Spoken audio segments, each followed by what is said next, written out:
More on inverse proportion. हम inverse proportion पे बात करें तो और अब इसी को आगे कंटिन्यू करते हैं। ये बात हमने समझी थी कि जो प्रोपोर्शन होता है वो ये होती है कि अगर हमारे पास दो रेशियोज इक्वल रहें या एक ही सिस्टम को रिप्रेजेंट कर रही हूँ, जैसे मैं कार की बात करता हूँ, वो एक यूनिफॉर्म स्पीड से मूव कर रही है तो वो एक प्रोपोर्शन में है। लेकिन अब इनवर्स प्रोपोर्शन जो है वो एक अलग चीज होती है। मतलब उसमें हम यूं बात करेंगे कि इनवर्स में अगर एक क्वांटिटी जो है इंक्रीज कर रही है तो दूसरी डिक्रीज कर रही होती है, और अगर दूसरी डिक्रीज करेगी या दूसरी इंक्रीज करेगी तो पहली डिक्रीज कर जाएगी। लेकिन उनमें जो एक रेट होता है वो एक जैसा रहता है। मतलब क्या मैं कहना चाह रहा हूँ इसमें, मैंने एक चीज नोट की। मैंने आप यूं समझ लें कि मैंने जो है वो 5 कार्स को कंपेयर किया। ठीक है, 5 कार्स को मैंने कंपेयर किया। यहाँ पर मैं टाइम भी लिख देता हूँ। पहली कार जो है उस वो 10 मीटर का फासला 1 सेकंड में तय कर रही थी। ठीक है, दूसरी कार जो है वो 20 मीटर का फासला 1 सेकंड में तय कर रही थी। थर्ड कार जो है 30 मीटर का फासला 1 सेकंड में तय कर रही थी। ठीक है, लेकिन मैंने देखा कि इस कार ने जो डिस्टेंस था, जो डिस्टेंस इन्होंने कवर करना था, वो मैंने कांस्टेंट रखा, वो 120 मीटर्स का रखा हुआ था। ठीक है, तो इस कार पहली वाली कार ने ये वाला जो फासला है ये जो है वो कितने सेकंड में कवर किया होगा जी? क्योंकि 1 सेकंड में अगर 10 मीटर तो फिर 20 सेकंड में ये 10, मतलब ये इस रफ्तार से चले तो 120 मीटर का फासला तय करेगी। तो ये 12 सेकंड में इसने इतना तय किया। इस वाली कार ने अगर हम देखें तो इसने 6 सेकंड में ये फासला तय कर लिया, और इस वाली कार को अगर हम देखें तो इसने 4 सेकंड में ये फासला तय कर लिया। ठीक है, मतलब 120 मीटर का फासला। अब अगर हम जो मैंने ऊपर बात की थी अगर हम उस हिसाब से देखें तो जो ये दो क्वांटिटीज हैं इनमें जो इंक्रीज आया है, मतलब इंक्रीज के लिए मैं यूं ही कहूंगा कि जो जो चेंज आई है, मतलब या ये कह सकते हैं जो नेक्स्ट आने वाली वैल्यू है उसको पहले आने वाली वैल्यू से कंपेयर अगर करें, मतलब V2 और V1 इनकी रेशियो ली जाए तो 20/10, इनके यूनिट्स में नहीं लिख रहा क्योंकि रेशियो के यूनिट्स नहीं होते, ये 2 आ गया, और ये उसी हिसाब से डिक्रीज करेगी। मतलब अब मैं डिक्रीज के हवाले से अगर बात करूंगा तो मैं जो टाइम 1 है उसको टाइम 2 से डिवाइड करूंगा। ठीक है, मतलब डिक्रीज जो आ रही है। ठीक है, तो वो अगर आप देखें तो ये भी हमारे पास 12/6, ये भी 2 ही के इक्वल आ रही, मतलब एक उसी रफ्तार से इंक्रीज कर रही है क्वांटिटी तो दूसरी उसी रफ्तार से डिक्रीज कर रही है। तो इसे हम कहते हैं कि ये हमारे पास क्या है जी? ये हमारे पास है इनवर्स वेरिएशन, जिसको कि फिर हम यूं लिख सकते हैं कि V2/V1। ठीक है, ये रेशियो बराबर है T1/T2 की। तो ये प्रोपोर्शन आ गया, एक सिस्टम को रिप्रेजेंट कर रही है। ठीक है, और अब इसमें जो एक रिलेशन बन जाएगा वो वो क्या बनेगा जी? वो अगर हम यहाँ से देखें वो के इक्वल है। ठीक है, मतलब वो रिलेशन जो हमारे पास आएगा वो किसके इक्वल आ जाएगा?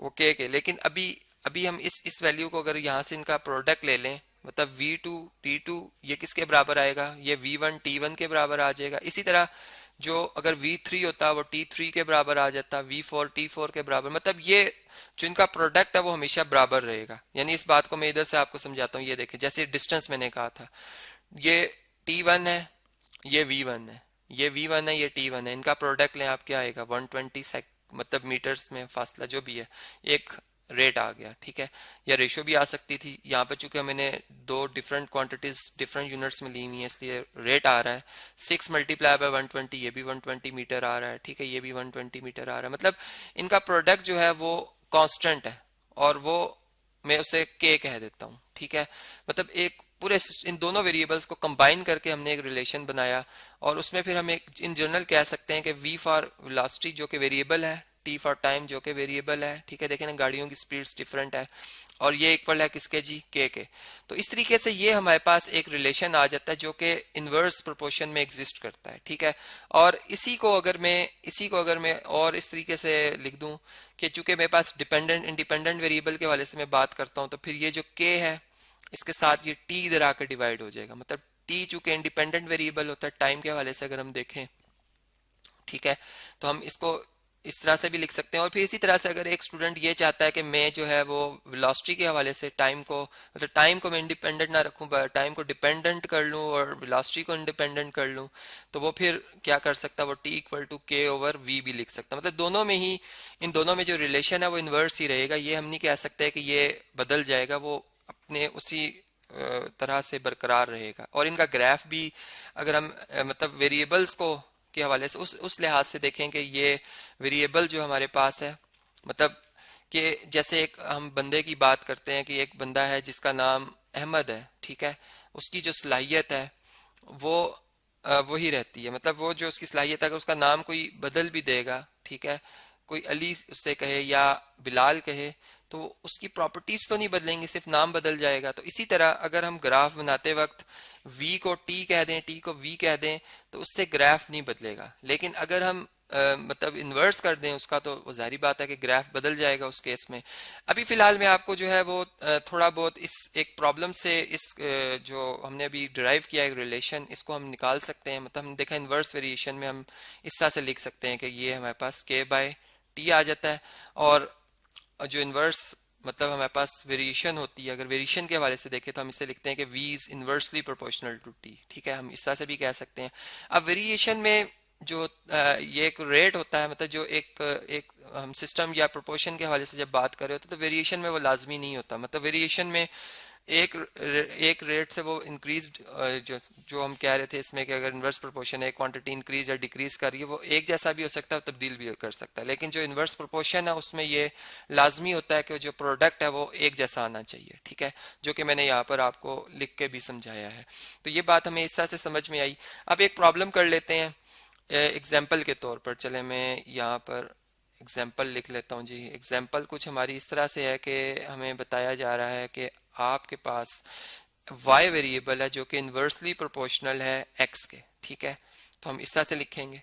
अब ये वेरिएशन की बात नहीं की है मैंने यहाँ पर बात की है इन्वर्स प्रोपोर्शनल की, ठीक है। और इसको हम क्या लिखेंगे फिर, इसको हम बल्कि इस तरह से लिखेंगे ना, इन्वर्स प्रोपोर्शनल है 1/x लिखेंगे, ठीक है, इसको हम लिखेंगे 1/x, और यहाँ पे आ जाएगा y is equal to k/x, ठीक है। अब हमने देखना है कि इनमें जो ये प्रोडक्ट इनका बनता है एक्स वाई, ये k के इक्वल है, ये कितना है, ठीक है। अब इस प्रोडक्ट को हमने यहाँ पर ढूंढना है, तो इसके लिए उन्होंने हमें इन्फॉर्मेशन दे दी है। यानी जिस सिस्टम की हम बात कर रहे हैं उसमें उन्होंने हमें ये कहा कि जब आप x को 4 रखते हैं तो तब y की वैल्यू जो है वो 3 होती है, ठीक है। तो चलें अब हम इसको देख लेते हैं। तो ये k इज इक्वल टू आ जाएगा, x की वैल्यू 4 है तो y की वैल्यू 3 होती है उस वक्त, तो ये k की वैल्यू आ गई 12, ठीक है। तो ये एक रिलेशन हम बना सकते हैं जो कि बनेगा y is equal to 12/x, ये भी। और इसको हम इस तरह से भी लिख सकते हैं कि x y is equal to 12, ठीक है। तो ये एक हमारे पास एक रिलेशन बन गया जो कि डायरेक्ट इनवर्स, जो कि इनवर्स प्रोपोर्शनल का है, ठीक है। अब इसमें इसी सिस्टम में रहते हुए हम अगर हमें वैल्यूज चेंज करनी पड़ जाए, मतलब हमें कोई ये कहे कि अगर अगर y जो है वो फर्ज करो जी 48 हो, तो बताओ कि x क्या होगा, ठीक है। x की वैल्यू ढूंढनी हो तो हम आसानी से ढूंढ सकते हैं। हम इसमें हमें रिलेशन पता चल चुका हुआ है, ठीक है। हम इस रिलेशन को यूज करेंगे और इसमें हम क्या करेंगे जी, इसमें हम y की जगह, ये y लिखा हुआ है, y की जगह क्या लिखेंगे 48, मतलब x अपनी जगह पे, y की जगह 48 इक्वल टू 12 आ जाएगा। और यहाँ से अगर 48 जो कि मतलब 48 का जो मल्टीप्लीकेटिव इनवर्स होता है 1/48, इससे दोनों तरफ मल्टीप्लाई करेंगे, ये यहाँ से कैंसिल, मल्टीप्लीकेटिव आइडेंटिटी 1 आ जाएगी, x मल्टीप्लाई 1 x आ जाएगा, और ये आ जाएगा x 12 1 टाइम 12 12 4 टाइम 48, 1/4, ये हमारे पास x की वो वैल्यू आ जाएगी जो कि y की 48 जब वैल्यू होगी तब ये x की वैल्यू 1/4 है। तो इस तरीके से आप देख सकते हैं कि जो हमारे पास इनवर्स प्रोपोर्शन है वो क्या होते हैं। अब इसके ग्राफ के ऊपर हम जो है इससे नेक्स्ट लेक्चर में आपसे बात करेंगे, उसको हम समझेंगे कि इसका इनका ग्राफ जो है इनवर्स प्रोपोर्शनल का कैसे बनाया जा सकता है।